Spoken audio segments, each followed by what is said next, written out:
Seja bem-vindo aqui na Rádio Cultura.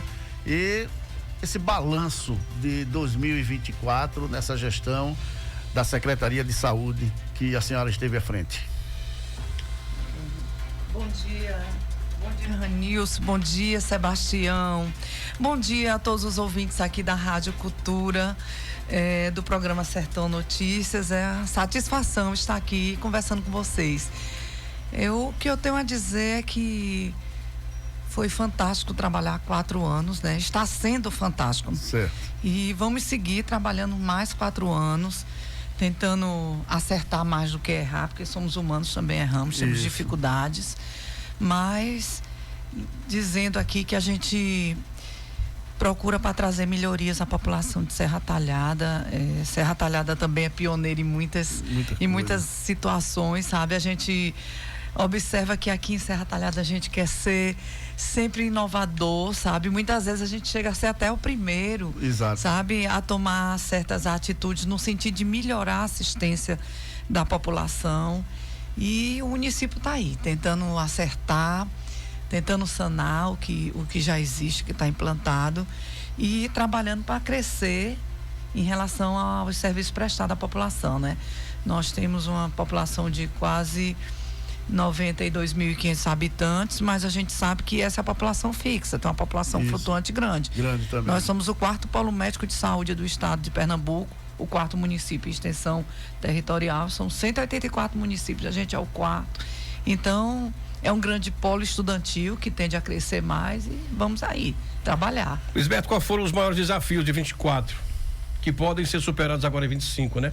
E também serviram de aprendizado, não é isso?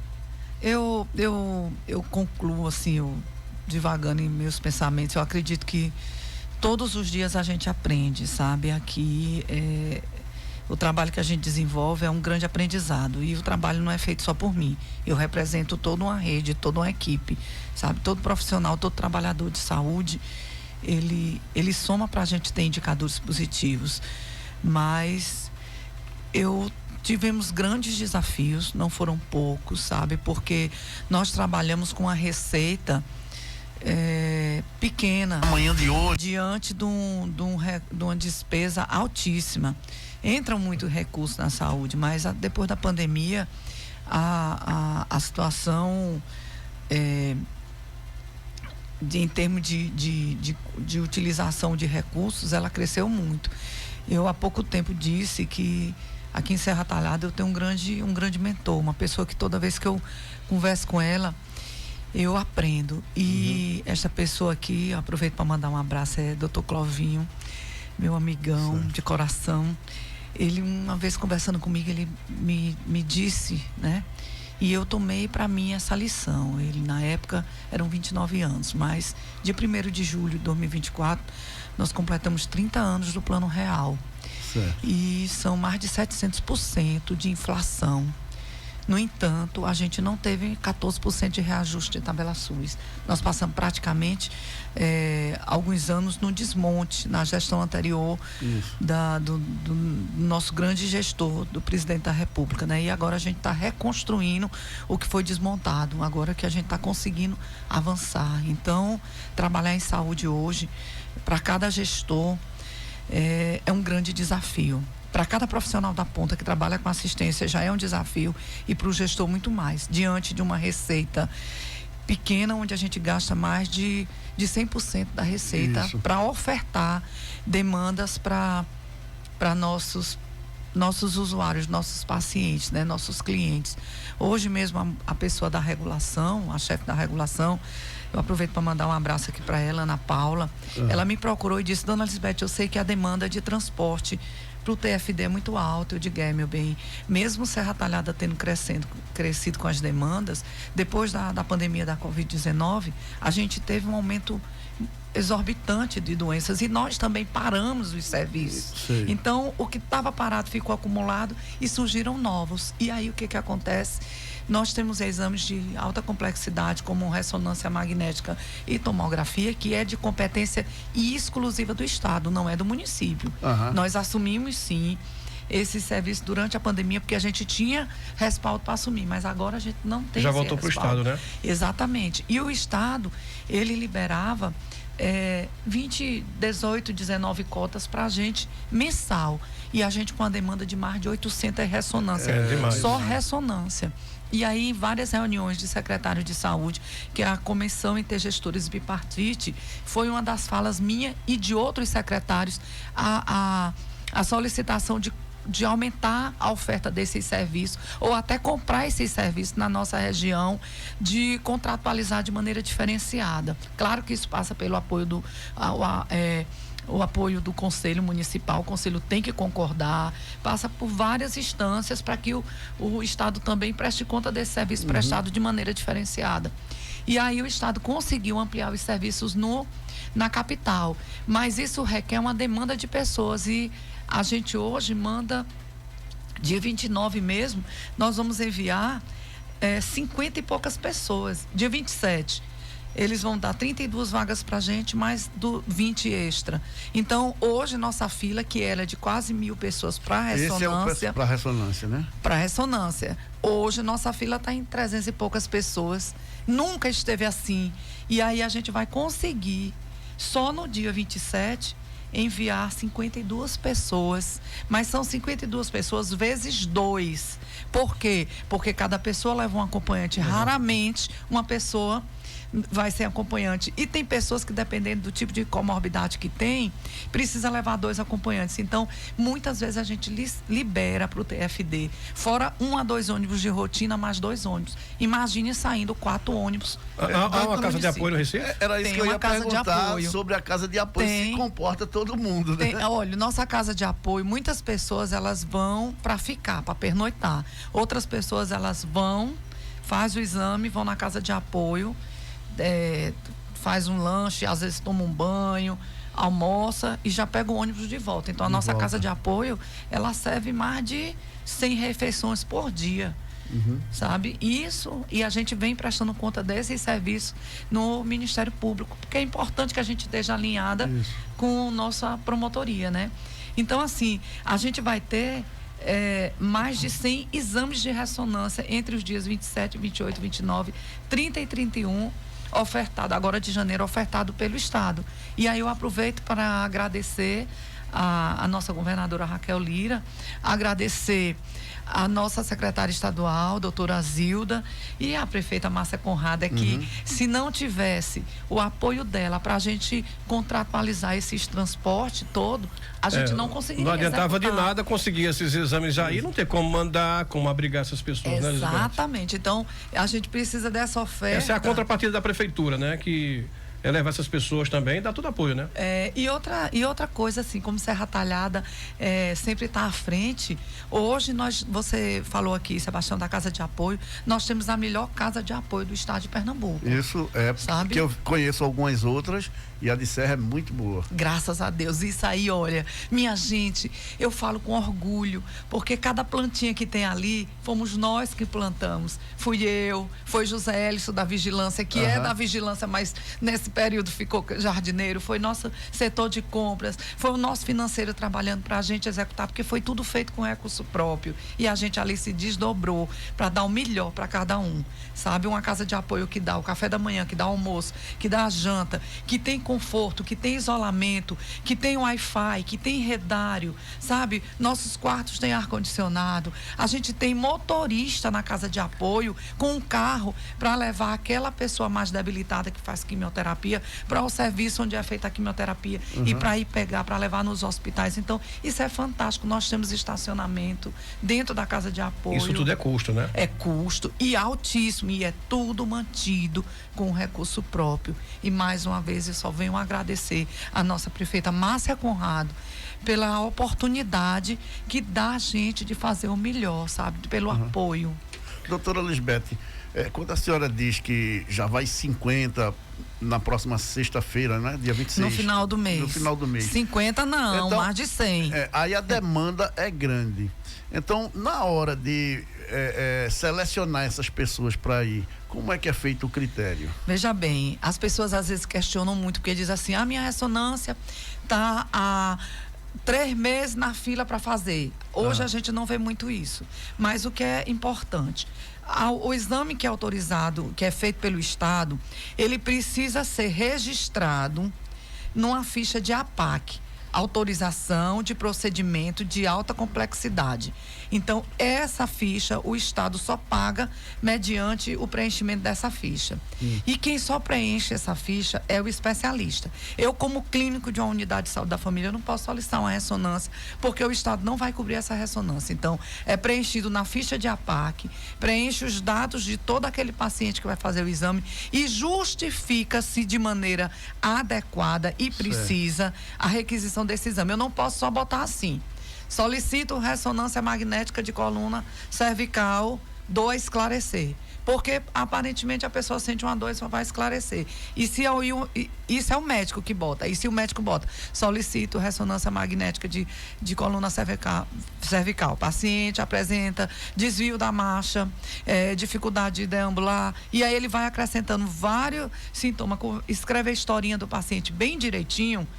Quando o médico que classifica este exame avalia, ele faz a classificação de risco, que é um profissional do Estado, ele classifica como alto risco, médio risco, né? E baixo risco, ele classifica em verde, amarelo e vermelho. Esses de alto risco tem que ir primeiro, né? Então, exatamente, acho que o critério é esse, né? Mas o critério de escolha da ressonância é essa. Mas quem deve preencher essa ficha de APAC é o profissional que está solicitando a ressonância. Então, ele precisa escrever a história do paciente bem direitinho, porque às vezes a história, o problema da pessoa é muito grande, mas o médico só botou solicito ressonância magnética, investigação de dor. Nunca vai. Chega para vocês não vão saber se tem que ser logo ou esperar um pouco, né? É o médico regulador, porque a gente coloca no sistema. E o médico regulador é quem vai botar de acordo com o que o colega dele escreveu. Sim. E se ele escreve a história bem direitinho, aquela ressonância passa na frente dos outros. Mas passa pelo critério de risco, de necessidade. Não porque você escolheu porque é amigo ou é um colega, enfim, é um conhecido, não. É pela história clínica do paciente. Quem escreve a história clínica do paciente é o profissional que está solicitando aquele exame, que no caso é o médico especialista. Sebastião, sobre a casa de apoio, tem aqui, é muito bom a casa de apoio, né? Eu adorei, não tenho o que falar, é tudo perfeito. Aqui tem uma moradora, acho que é a Gilvânia Maria, ela falou. Gilvânia, tudo bom, meu bem? Muito obrigada pela sua participação. Eu sei que eu ainda não classifico como perfeita, eu classifico ela como muito boa, porque eu sei que a gente precisa manter a qualidade do serviço, sabe? E aí, Gilvânia, eu preciso que cada pessoa que utiliza a casa de apoio cuide dela como se fosse sua, porque ela é sua, sabe? E a gente cada vez melhorar. Olha, antigamente a gente dava alimentação só para quem pernoitava, hoje a gente dá alimentação para todo mundo, com fruta, com legumes, com a mistura, com tudo, sabe? Com bolo, com café da manhã adequado, tem o nosso cuscuz, tem um redário. Aí é comigo, viu? Tem aquele que vai, né? Resolve no mesmo dia, prefere voltar de ônibus, né? Volta no vai carro lá, se alimenta, né? Toma um banho. Toma um banho. Coisa boa. Sabe? Eu acho assim, a gente tem até máquina de lavar para aqueles que estão lá, para não terem que estar lavando a roupa na mão. Vou mandar Sebastião para lá, tá precisando. Sebastião. Olha, e um outro detalhe, eu sou do Recife, mas já estou aqui há 12 anos. E eu via antes de eu vir para cá, eu via as necessidades, não só da Casa de Apoio de Serra Talhada, que eu passava na frente dela, mas das outras cidades. E é uma situação muito especial de ter uma casa de apoio, da cidade ter, de dar esse suporte, porque eu via muita gente, às vezes dormindo na rua, ali na frente do Hospital da Restauração, do Hospital Barão de Lucena, do Hospital dos Servidores Públicos do Estado. E a casa de apoio, ela realmente dá esse suporte. Agora, deixa eu te perguntar uma coisa. Dentro da casa de apoio, o paciente que está lá, ele tem um acompanhamento de algum médico do município, psicólogo, pediatra, alguma coisa? Como é que funciona? Meu sonho é que a gente tenha um técnico de enfermagem acompanhando cada viagem, mas a gente ainda não tem. Não temos um psicólogo, mas eu preciso que a gente tenha um assistente social ali dentro. Tem aqui de lado, mas não tá lá, né? Não, ela aqui já tem outra demanda. E veja bem, a nossa casa de apoio, por isso que eu não digo que ela é que ela está por excelência. Ela é muito boa, ela está à frente das outras, sabe? Isso aí eu digo batendo no peito com orgulho, mas a gente precisa ter muito mais, ofertar muito mais. E hoje, veio uma casa de apoio melhor? Veio, mas isso também trouxe muitos muitas demandas para a gente. Por exemplo, hoje um dos grandes problemas da gente aqui são pessoas de outro município que tem um parente aqui morando em Serra Talhada e que outros municípios ofertam transporte de TFD 3 dias na semana, não tem uma casa de apoio como a nossa, e aí a pessoa quer utilizar o endereço, ameaça nossos profissionais, chega na saúde, faz denúncia dizendo que não foi bem acolhida, e quando a gente vai averiguar, a pessoa nem reside aqui. Então, por isso que tudo que a gente faz é alinhado com a promotoria. O TFD é para pacientes, para pessoas que fazem uso de serviço do SUS. Eu não posso fazer um serviço particular e querer utilizar o TFD. Sabe? E então tudo que a gente faz é alinhado com a promotoria para que a gente não saia dentro do contexto da realidade. A gente vê pessoas que querem ir para uma casa de apoio como acompanhante de um doente e em vez de ficar acompanhando, quer estar passeando. E não é. É para estar lá, ali não é um albergue, ali é uma casa que dá apoio a pessoas que estão precisando de tratar a sua doença, ou estão tentando promover a cura do seu problema de saúde, enfim, ali é uma casa para cuidar de pessoas que estão com alguma carência de algum tipo de tratamento de saúde, de doença, né? O atendimento à noite, Lisbeth, vai continuar, teremos médicos, teremos várias especialidades. Bom, hoje, desde 88, quando o Sistema Único de Saúde foi criado, que a forma de atender, a porta de entrada do SUS, ela mudou, né? Antigamente a gente trabalhava para tratar quem estava doente. Hoje a gente trabalha para prevenir a doença. Então, a porta de entrada do Sistema Único de Saúde não é emergência, é a unidade básica de saúde. Isso. E a gente precisa desmistificar a cultura de que sentir uma dor eu tenho que ir para emergência. A gente precisa primeiro procurar o serviço de saúde e da unidade básica e se caso não resolva, especialista ou emergência. Mas as unidades de saúde, como eu disse, continuam funcionando e o noturno também vai continuar. Pelo contrário, a gente vai ampliar o atendimento noturno. Que coisa boa. Então a gente precisa que... Só novidade, né? Que aquelas pessoas que não têm acesso ao serviço durante o dia, pois trabalham e têm a dificuldade de liberação de serviço, elas vão ser atendidas no noturno. Então, eu saí daqui para vir para essa entrevista, eu já estava justamente alinhando como a gente iria fazer esse atendimento noturno, com qual equipe. Eu digo a equipe de profissionais, porque o atendimento noturno, ele é itinerante, né? Uma noite ele está numa unidade, na outra noite ele está na outra, e aí a gente já tem as unidades que a gente quer levar esse atendimento noturno, só falta bater o martelo. Mas que já batemos o martelo, que ele vai ser ampliado. Hoje, dentro dessas unidades, qual delas é que tem uma demanda maior? Na realidade, como o atendimento noturno, ele atende de qualquer área, de qualquer região. Por exemplo, durante o dia você tem a unidade de referência, a sua unidade de saúde de referência. Do seu bairro, né? Do seu bairro. Mas no noturno, eu tenho a facilidade de ir para outro local, de acordo com a necessidade. Eu não sabia disso, eu pensava que era só do bairro. Não, então a gente tem no IPCEP, no IPCEP 1, uma demanda grande, às vezes a gente tem no Mutirão, outras vezes é no Vila Bela, mas eu já cheguei no Vila Bela e a demanda está menor. Sabe? Certo. Eu só nunca cheguei no IPCEP para a demanda estar baixa. Então, aquela do IPCEP de lá da academia da cidade, eu vou te falar uma coisa, viu? Ali o atendimento é muito à noite, viu? Isso. Lá então, são todos os dias ou dias variados? Dias variados, sabe? Mas tem dia que tá 2 dias na semana, tem unidade que a gente, é tanta demanda que a gente coloca 2 dias. E aí tem a agenda desse atendimento. E é interessante porque tem demanda. E outra coisa importante da gente falar é que esse atendimento noturno, ele é praticamente todo mantido com recurso próprio. Não é com o SUS, porque o atendimento noturno do SUS, ele exige que os médicos também? Que a equipe fique fixa naquela unidade. E a necessidade de Serra Talhada não é que ela seja fixa, é que ela seja itinerante. Então, dessa forma, o SUS não custeia a unidade, o atendimento noturno itinerante, ele custeia fixo. Então, a gente prefere fazer ele itinerante e manter com recurso próprio do que não ter, sabe? Certo. Os profissionais são variados nesses dias? O médico que atendeu no IPCEP? A mesma equipe, né? Tem a equipe do noturno 1 e a equipe do noturno 2. E logo a gente vai ter a equipe do noturno 3. O atendimento diário, né? As áreas mais procuradas. Pediatria também, né? A área bucal são procuradas também. São procuradas. Esse serviço está andando? Anda. Que Serviço coisa boa, anda. né? Até citologia a gente faz também à noite. Tem uma pessoa aqui perguntando o seguinte: meu marido fez uma cirurgia no olho e não tem o direito de acompanhá-lo.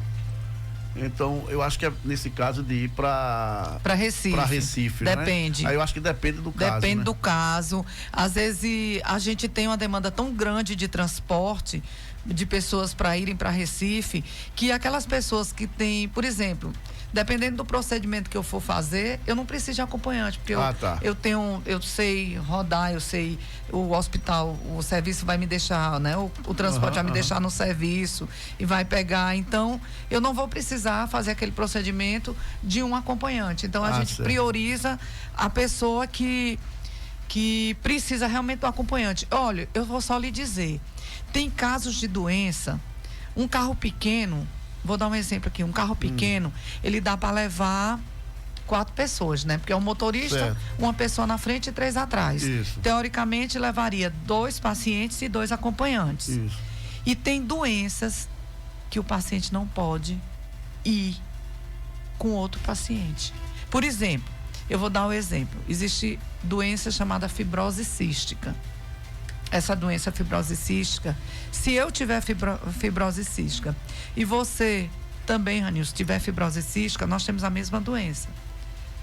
Poderíamos ir no mesmo carro, pela lógica, mas não pode. Não pode. Se eu tenho 4 pessoas de fibrose cística indo para Recife no mesmo dia, eu tenho que liberar 4 carros. E o carro vai só com o motorista e o paciente e o acompanhante. E o motorista devidamente com seus equipamentos, porque não pode. Então, você imagina o quanto é dispendioso.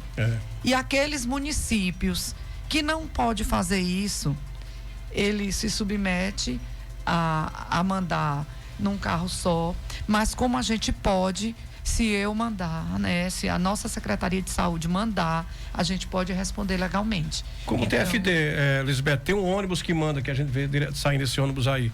Essas 4 pessoas não poderiam ir dentro do ônibus, não né? vão de dentro forma do nenhuma. ônibus. Não vão dentro do ônibus. Mesmo em assento afastado. Mesmo em assento afastado, elas têm que ir em carro pequeno. Se for um município que não tem um carro pequeno, aí infelizmente complica, né? Custo-benefício. Mas a gente, como tem um carro pequeno, a gente tem que disponibilizar em carro pequeno. E isso já é bem alinhado, viu? Falar em carro pequeno, carro grande, frota da saúde hoje está boa ou precisa mais? Precisa mais. Nunca está boa. Primeiro porque os carros da saúde, eles fazem uma viagem hoje, digamos que eles saíram na madrugada para Recife, né? Meia-noite. E quando é de tarde, ele está voltando. Muitas vezes, se precisar, ele vai no mesmo dia de novo, à noite, novamente. Então, assim, só troca o motorista. Os carros não param. A frota da saúde é uma frota que roda muito e ela logo fica desgastada. Além desses carros pequenos, tem muita ambulância? Tem ambulância. A gente já teve ambulância que a gente perdeu porque foi perda total. E aí a gente recebe o seguro da ambulância, mas o seguro não dá para comprar outra ambulância. A gente precisa botar dinheiro. Então, mesmo que a gente receba o seguro, você sabe que qualquer pessoa sabe que recebe o valor daquele ano do carro, da tabela FI, e o valor que foi listado, e a gente vai ter que botar recurso. Então, quando desgasta, é perda. Eu queria trocar muito nossos carros. Agora mesmo a gente está adquirindo 2 carros novos, né? Um para a casa de apoio, da casa de apoio sofreu uma avaria e foi perda total. Nós estamos recebendo um carro novo. E estamos recebendo um outro carro para cá, para a sede, que foi perda total, mas a gente tem que complementar. Então isso já é primeira mão para a gente aqui saber que Márcia mais 2 carros novos. Márcia Conrado vai estar entregando 2 carros novos. Coisa boa. E o sonho era trocar todas as ambulâncias. E aí, só corrigindo, quando você me pergunta qual a demanda maior, qual o maior desafio, para mim o desafio maior é de cada pessoa que procura a gente, que vem com sua demanda, seja uma demanda de alta complexidade, de pequena ou média complexidade. Então o desafio é resolver, solucionar, dar um caminho para aquela situação. Este é o grande desafio. Coisa boa. Deixa eu aqui no WhatsApp que tem um ouvinte que está falando o seguinte: boa tarde, pergunta aí a secretária. Estou precisando de 2 ressonâncias urgentes para o dia 28, né? Para a perícia em Arco Verde, acho que é isso. E a doutora autorizou, Neinha de Serrinha, ela falou. E ela disse que não conseguiu. Me ajude, pelo amor de Deus. Oi, Neinha querida, tudo bom? Pronto, a doutora tem que solicitar na ficha da APAC e ela precisa ir para o serviço da gente, para a gente botar no nosso sistema, para poder o Estado liberar. Quem dá as datas da ressonância é o Estado. Você viu que eu disse que agora a gente vai ter nos dias 27, 28, 29, 30 e 31. E de acordo com a história do que a médica falou, é que você vai ter autorização dessa ressonância pelo serviço do Estado, então, não é pelo município. E tem um detalhe, a sua ressonância é para passar numa perícia. É diferente da ressonância daquele que precisa para dar um diagnóstico. Então, qual é a prioridade? O diagnóstico. Entendeu? Então, essa classificação, quem faz é o profissional, o médico regulador do Estado. No município não existe esse regulador para esse serviço, porque esse exame é ofertado pelo Estado. Lisbeth, a minha ressonância já faz 6 meses, será que vai ser dessa vez? É da cervical, foi a Neide Moura que falou. Meu bem, você precisa voltar na Secretaria de Saúde para a gente conferir se entrou no sistema e qual foi a história. Porque é aquilo que eu disse, nós não temos mais ressonância de 6 meses na fila.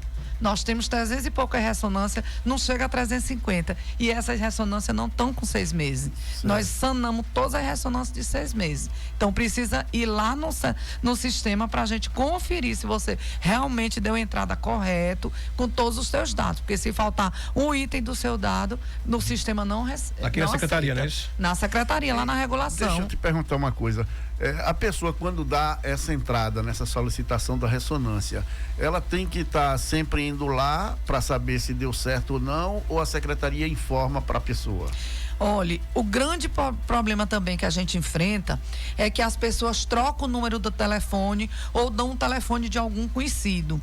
E a gente liga, porque quem liga para informar que sua ressonância foi agendada para o dia tal, venha agendar aqui no TFD a sua visita, a sua viagem, que já é garantida a sua vaga. Certo. Ou a pessoa não atende o telefone. E muitas vezes a gente pega o carro e vai atrás daquela pessoa naquele endereço que ela deu. E quando chega lá não é o endereço dela. E a gente fica feito doido tentando localizar e não localiza. Então, quando acontece isso, infelizmente a gente não tem como chegar e avaliar e liberar, porque não acha a pessoa. Tem gente que a gente liga e diz, não é esse número. E aí, por isso que quando a gente pede que seja feito o cadastro lá no sistema de APAC, que regula esses exames de média e alta complexidade, a pessoa esteja presente. Porque quem está botando no sistema, lá no computador, está conferindo com ela os documentos bem direitinho. E a pessoa nem, assim, de repente pode sair de casa para fazer alguma coisa, passar uma semana no mato, mas ficar atento a isso, né? Porque senão a pessoa vai pro mato, vou passar uns 3 dias lá, aí vocês procuram ela não tá, perde a viagem ou você fica... A gente remaneja para outra pessoa. Para outra pessoa, né? Remaneja porque a gente não pode perder então, perdeu a vaga, né? Por causa da cota. Por causa da cota. Se eu consigo 52 ressonâncias pro dia 27 de janeiro, aí, e uma pessoa não ir, e tem mais, a gente marca 52 pessoas e na hora da viagem ainda tem gente que não vem. Que falta. E aí a gente dá como ressonância perdida. Porque eu não perdeu posso, a cota, né? De última hora a gente não pode remanejar uma pessoa na hora do ônibus sair. Agora, e aí a gente perde aquela cota.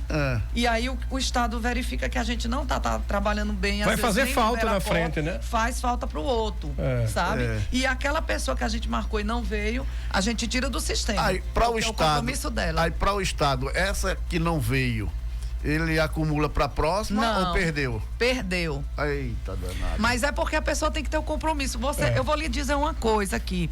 Você sabe que o Estado oferta exames de especialidades na UPAE.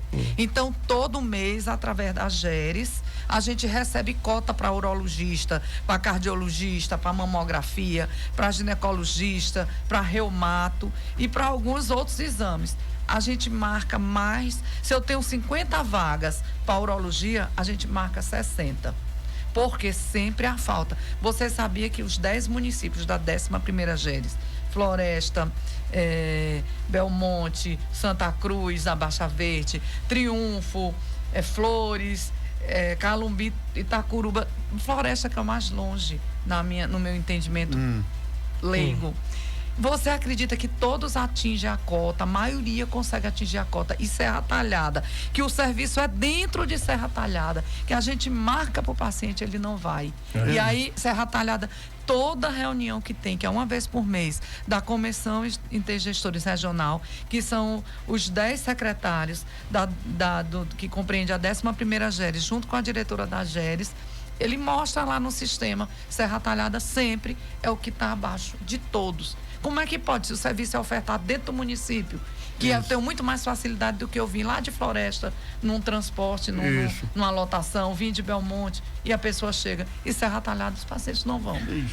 Lisbeth, vamos falar sobre saúde na zona rural, né? Como é que tá a saúde na zona rural, os atendimentos aí, existem os postos de saúde, como é que anda? A zona rural, a gente tem os pontos de apoio, né? As unidades de apoio, que são os postinhos que funcionam durante o atendimento. Graças a Deus a gente conseguiu avançar, porque hoje a gente tem atendimentos em toda a região de Serra Talhada.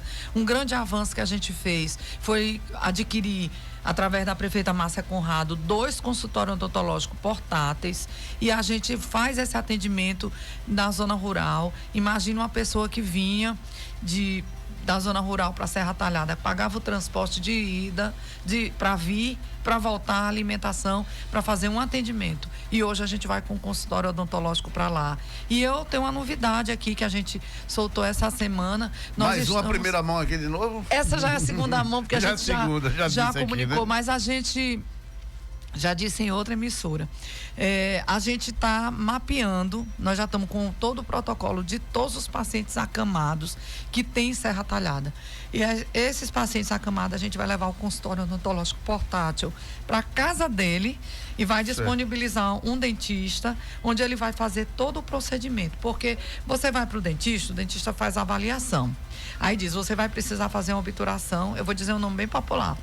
Não vou dizer exodontia, odontia. Tá. Você vai fazer uma obturação nesse dente. Nesse aqui tem que fazer, nesse fazer limpeza. E aí você vai fazendo por sequência, não é isso? Aí você vai várias vezes no dentista. Até porque tem um procedimento que você tem que fazer primeiro um, para depois o outro, porque aquele procedimento é pré-requisito do outro procedimento. No caso da pessoa acamada, o odontólogo, ele vai para a residência, a gente monta o consultório odontológico portátil lá. Se o paciente que for acamado puder ficar na cadeira, a gente monta a cadeira e ele faz o atendimento da cadeira. Se não puder, ele vai ficar deitado e o dentista vai fazer o atendimento dele completo. Claro que de acordo com a necessidade do que ele suporta. Certo. Evidentemente que a gente não vai fazer procedimentos em excesso para prejudicar aquela pessoa. Mas a gente vai dar o atendimento para aquela pessoa acamada, porque a gente tem a impressão de que os dentes não aparecem, só aparecem quando a gente sorri, que eles não causam doente, mas uma cárie pode levar até uma miocardite, até um infarto. Uma cárie leva a um aborto, sabe? Uma cárie pode levar à morte de uma pessoa. E a pessoa que está acamada, ele tem mais debilidade, né? Ele está mais debilitado, aliás. Exato. E aí a gente precisa também dar esse atendimento. Então nós vamos à casa da pessoa dar esse atendimento. Agora, esse atendimento residencial, não é? Não serão todos, vai depender do caso, né? Porque é de acordo com a necessidade de cada pessoa, certo. Sabe? Mas o que eu pedi hoje mesmo eu me reuni também com Bárbara, porque a gente estava falando na questão de ampliar o noturno da parte de odontologia. Eu disse, Bárbara, o que eu quero é aquele dentista top, eu até já disse o nome, porque eu sei que é aquele dentista que topa tudo, que tem aquele profissional que ele quer fazer, que ele é mais humanizado. Eu quero essa pessoa, porque quem está em cima de uma cama é debilitado. Ele precisa ser olhado com um cuidado diferente, né? Cuidado diferenciado. Eu já tive um pai acamado, sabe? E eu sei o quanto é difícil. Então a gente precisa ter esse olhar e a gente quer chegar até eles. Imagine a gente montar um consultório dentro da casa daquela pessoa, porque o dentista, ser um consultório, ele pouco pode fazer. Ele precisa do equipamento dele. Exato. E agora ele vai poder fazer. Coisa boa. Maravilha. Vamos falar agora do canal de comunicação entre os cidadãos e a Secretaria de Saúde, que é a ouvidoria, que o Lisbeth está trazendo aqui agora. Inclusive tem um cartaz aqui, né? Tem um telefone, vai ter um QR Code que vai ser colocado em vários pontos da cidade. Lisbeth, fale sobre essa novidade aí da ouvidoria da saúde aqui de Serra Talhada. Em 2015 foi implantada a ouvidoria em Serra Talhada. O que é a ouvidoria? A ouvidoria nada mais é daquele canal direto com a clientela que utiliza o serviço, para que ele possa opinar no que precisa melhorar, agradecer, elogiar, dizer onde tem um problema que quer que seja sanado. Que seria a crítica construtiva, né? Isso. Ou a gente tem um presidente que ele é uma pessoa assim, que veio do povão, fantástica, onde ele dá oportunidade e ele quer que o governo dele seja feito com a participação do povo.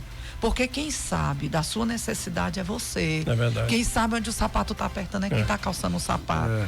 E as políticas públicas, elas têm que vir de baixo, sabe? E ser fundamentada lá em cima. Antigamente, as políticas públicas vinham de cima para baixo. Ora, mas quem sabe da necessidade de chuva, de médico, de transporte, é quem está lá na zona rural.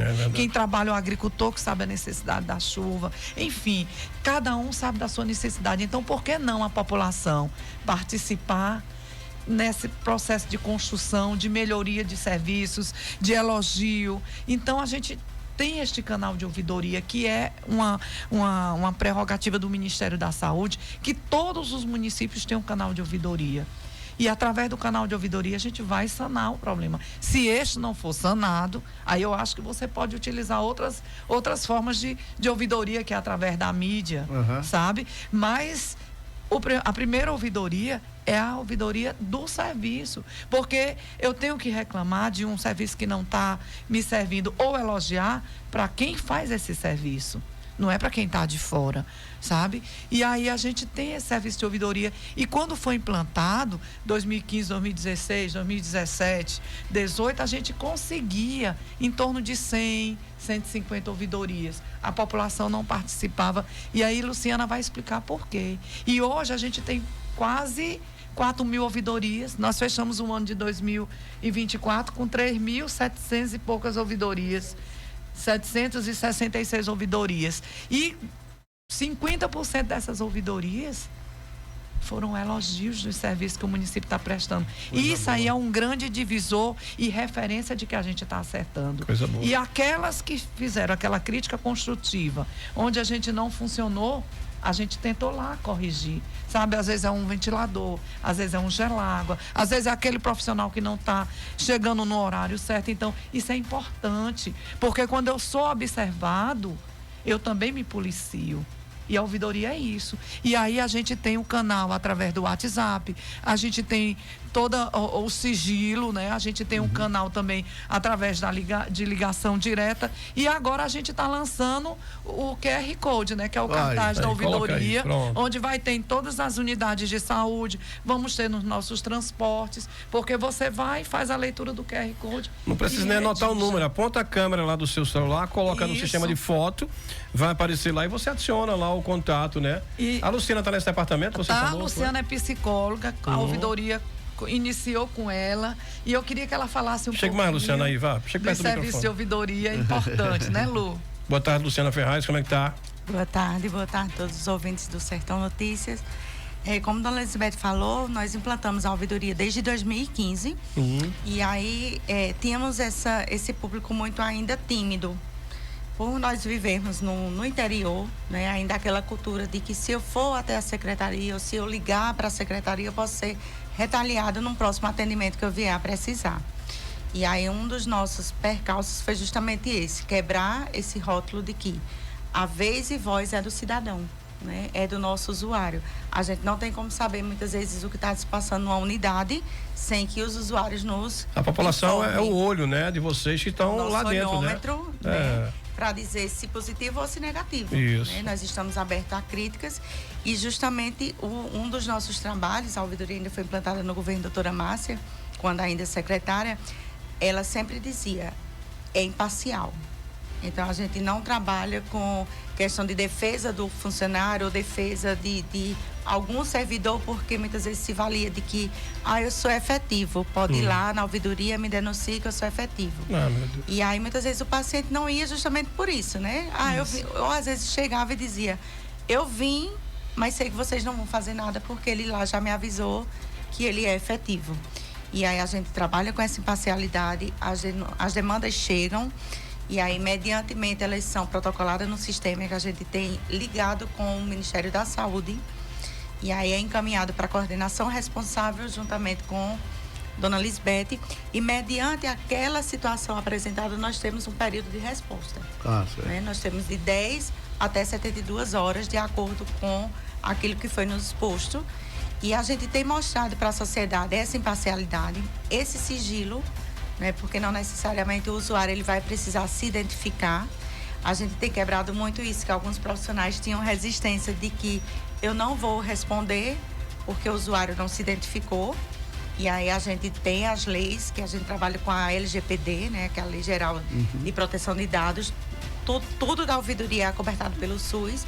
Então, nós temos em cada unidade uma cartilhazinha do SUS dizendo o que é a ouvidoria, para quê e como serve, para aquele profissional de saúde ter noção do que ele pode responder, do que ele pode, né, até um processo administrativo, um PAD, caso ele distrate aquela população. Trabalhar com gente é complicado, né? Tem que estar preparado, né? Deixa eu te perguntar aqui um negócio que estão me perguntando, pedindo para eu perguntar para vocês. É o seguinte, doutora Lisbeth, nossas mães querem saber quando chega a vacina varicela. Eu acho que é isso, né? No PNI. Oi, meu bem. Ótima pergunta. Deixa eu lhe explicar. A vacina, ela é fornecida pelo Ministério da Saúde. O Ministério da Saúde, ele faz a compra, ele licita para 2 anos, 1 ano. E aí, o fornecedor que produz a vacina, ele libera para o Ministério diretamente para o Estado. E o Estado libera para os municípios. Para a GERES, e a GERES libera para os municípios. Então, infelizmente, devido à questão de aquisição de insumos, muitas vacinas estão em falta. O Ministério da Saúde vem tentado adquirir essas vacinas e não consegue. E a gente sabe que tem áreas no nosso mundo de guerras, eles estão priorizando essas áreas. Então, só para você ter uma ideia, a gente recebeu menos de 150 doses de varicela esta semana passada. E segunda-feira já foi me informado que a vacina já tinha acabado. A gente centralizou no PNI e tinha acabado. Então, infelizmente, a gente está tendo falta de vacinas. E não é um processo que é o município que adquire, porque nem pode o município adquirir. Na época da Covid, lembra que teve município que queria comprar vacina de Covid? Isso. Não pode. Essa vacina, ela é fornecida pelo Programa Nacional de Imunização e distribuída de acordo com a população-alvo. Então, o município maior, Serra Talhada, recebeu em torno de varicela, porque a gente está falando agora, recebeu 130 e poucas doses. Deixa eu conferir aqui, que eu tenho da coordenadora. Para o município inteiro? Para o município inteiro, porque a varicela, ela é uma vacina que ela é feita numa faixa etária, e é um grupo de crianças. E aí... Quando não chega, atrasa o cartão da criança, né? Então, acho que é por isso que ela está perguntando. Atrasa, e não é da competência do município. Ah, certo. Ó, deixa eu ver. Então, estamos aqui com a doutora Lisbeth Rosa, secretária de Saúde de Serra Talhada, e também com a Luciana, que Ferraz. Rapaz. Aqui, monodose, pouquíssimas doses de vacina, e nós centralizamos no PNI, e ela já me informou que a vacina havia acabado. Ó, segunda-feira, a vacina de varicela acabou. Então, são pouquíssimas doses, e as mães precisam ficar atentas, sempre procurando, porque vem diretamente do Ministério da Saúde, que passa para o Estado e que passa para o município. Lisbeth, a gente chegou no finalzinho, faltam 3 minutinhos para acabar a nossa entrevista, e eu queria que você, nesse pouco espaço, resumisse um pouco aí o que vem pela frente, o que será enfrentado, né? Qual é a sua prioridade no comecinho agora, 2025? A gente pretende ofertar mais exames de que a gente tem uma procura muito grande de alguns exames que não é fornecido ainda pelo SUS no município, e a gente precisa ofertar, e nós já, desde o ano passado que a gente já se programou, essa ouvidoria a gente precisa massificar mais, que a gente precisa criar um elo, né? Criar um elo com a população, né? A população chegar até nós para a gente melhorar. Só para você ter uma ideia, a gente tinha uns serviços aqui que a gente recebia demandas direto, e não eram demandas elogiando, eram demandas questionando o porquê da conduta daquele profissional. E hoje a gente não recebe nenhuma. Graças a Deus. Porque o profissional está vendo que ele não pode agir daquela forma. É verdade. Sabe? E foi através do serviço de ouvidoria que a gente serviu viu para abrir melhorar. o olho do funcionário, né? Exatamente, também funciona para isso. É verdade. Sabe? Porque o trabalho da gente é o nosso grande divisor de águas, né? A gente precisa expandir a estratégia de saúde da família. É verdade. E a prefeita já disse, a gente vai ter concursos. Então tem tanta coisa, a casa de parto para entregar, sabe? Tem tanto serviço que a gente vai trazer e vai melhorar o serviço prestado, manter o título de cidade índio, que esse foi o grande avanço. Nós somos a 6ª cidade no mundo a ter o título de cidade índio. Olha, ontem eu estava até disse, fui acompanhando o padre Josenildo para Tabira. E quando eu estava lá, eu saí um momentinho da igreja para poder falar com um profissional nosso sobre um caso de uma senhora que teve os sintomas de AVC, foi imediatamente suspeitado, né, de a hipótese diagnóstica de ser um AVC, um derrame, e essa senhora acionaram o SAMU e essa senhora foi para Eduardo Campos e foi trombolizada. E aí, enquanto a gente estava lá na missa, eu digo, mais um que a gente venceu. Então, assim, isso é fantástico, minha gente. Pela Organização Mundial de Saúde, de cada 4 pessoas no mundo, uma vai ser hipertensa. Pelo grupo Angels, né, do Berg Angels, que é um grupo internacional, que é o que certifica a gente de cidade índio. E aqui eu mando os parabéns à equipe do SAMU, a equipe do Eduardo Campos. Agradeço muito a doutora Zilda, secretária estadual, a prefeita Márcia, por ter nos dado todo esse suporte, ao meu amigo Edmar Júnior, secretário de Educação, que deu todo esse suporte, porque é um trabalho em rede. Esse é o verdadeiro exemplo de trabalho em rede, é a gente conseguir ser certificado. E uma pessoa que sofre um AVC, entrar no hospital com uma paralisia total de um lado e sair caminhando. Então, assim, gente, pela organização, 3 pessoas no mundo, uma é hipertensa. E o que causa AVC? Hipertensão, diabetes, obesidade, fumo, sedentarismo. Então, bebida alcoólica, são vários fatores. Então, a gente sabe que se 3 pessoas ou 4 no mundo vão ser hipertensas, a gente vai ter um grande número de AVC. E desses AVC, 83% desses são isquêmicos. E todo AVC isquêmico, ele pode ser trombolizado. E o medicamento está no Eduardo Campos. Só falta a gente chegar, socorrer essa pessoa em tempo hábil, ou seja, no tempo de janela, para que ele seja socorrido, tomar o trombolítico e sair sem sequelas com 48 horas. Ou seja, ele vai sair normalmente, caminhando, sem nenhuma sequela, que antes a pessoa ficava rodando no hospital até suspeitar e diagnosticar que era um AVC e mandar para Caruaru, porque não tinha um trombolítico, a gente não tinha o serviço para fazer esse trombolítico, é uma medicação cara, ele já estava sequelado.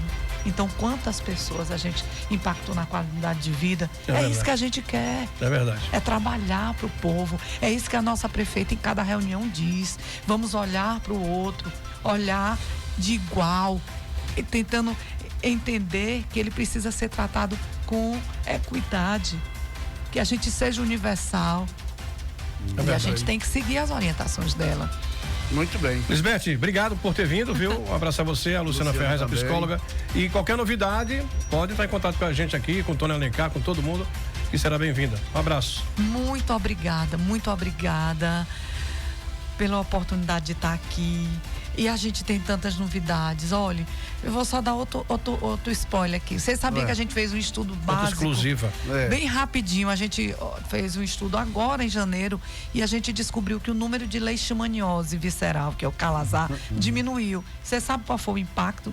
Por que diminuiu? Primeiro, a aquisição da nossa máquina que atomiza partículas para utilizar o BTI, que evita a arbovirose, né? Que a gente esperava um grande número de arbovirose em Serra Talhada, e depois da aquisição dessa máquina, o antigo Fumacê, que não é Fumacê, que é o atomizador de partículas, ele fez uma queda e o que a gente esperava, graças a Deus, não aconteceu. E o saneamento básico, o calçamento das ruas e a limpeza urbana, então um serviço em rede, diminuiu os indicadores de calazar, que é a doença em seres humanos, no nosso município. Então, isso é um trabalho fantástico, porque às vezes o trabalho, ele é feito agora, mas o retorno vem a longo prazo. Às vezes é um longo prazo imediato, é um ano e meio, 6 meses. Mas aí a gente fez uma coisa no ano passado e já melhorou agora.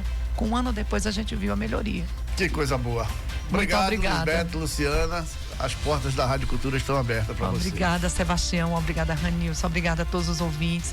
Obrigada a cada pessoa que acreditou no nosso trabalho, que acredita e que manteve a nossa prefeita aqui em Serra Talhada mais uma vez. Primeira mulher eleita, primeira mulher reeleita, primeira mulher empossada pela mãe, a vereadora mais votada de Serra Talhada. E eu mando um abraço para a Alice e a todos os outros vereadores do município que estão aqui nos apoiando. E a cada morador do município de Serra Talhada, do norte a sul, do leste a oeste, por acreditar em nós e participem sim da nossa ouvidoria, para a gente poder se corrigir, para a gente poder melhorar. E aquele que já está funcionando bem, funcionar melhor. Muito obrigada. Valeu, obrigado.